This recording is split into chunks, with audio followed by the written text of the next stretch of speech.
सख्यांनो आणि सखींनो, तुम्हा सर्वांना सुपर सखीचा नमस्कार। या नॅचरल पेस्ट मॅनेजमेंट मध्ये काही दम नाही। या झाड पाल्याचा अर्क फवारून काहीही होणार नाही। कीड घालवायची असेल तर महागड्या रासायनिक कीटकनाशकांशिवाय पर्यायच नाही।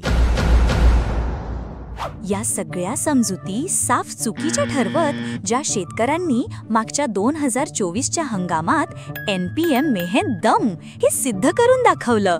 चला भेटूया अशा काही दमदार शेतकऱ्यांना। दशपर्णी अर्क असेल, निमार्क असेल, कामगंध सापळे असेल, जीवामृत असेल, पक्षी थांबे असतील, चिगट सापळे असतील, याच्यावरून आमची कीड पूर्ण नियंत्रण झाली। म्हणजे आमच्या पिकावर कोणती कीड आलीच नाही। दशपर्णी ते आम्ही 600 लिटर बनवलं। रासायनिक अजिबात कुठलंच फवारतच नाही आम्ही। पक्षी थांबे लावले त्यावेळेस सगळे काय म्हणजे काड्या कुड्या कशाला लावताय म्हणे सगळे पण आम्ही सांगितलं त्यांना की याच्यावर पक्षी बसतील, मग ती किड्यांना आळ्यांना खातील, मग आपले तेवढेच फवारणी कमी होईल।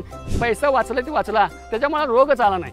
मावा नाही पडला, कीड नाही पडली आणि एकदम असं पांढरं शुभ्र आमचं सोयाबीन तयार झालं। बाकीच्या लोकांचं पण उडदाचं पीक होतं, पण आमचं पीक म्हणजे एक नंबर।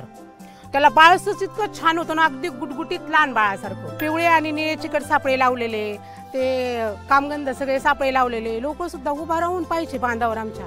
काय प्रकार आहे हा, काय केलंय काय ह्या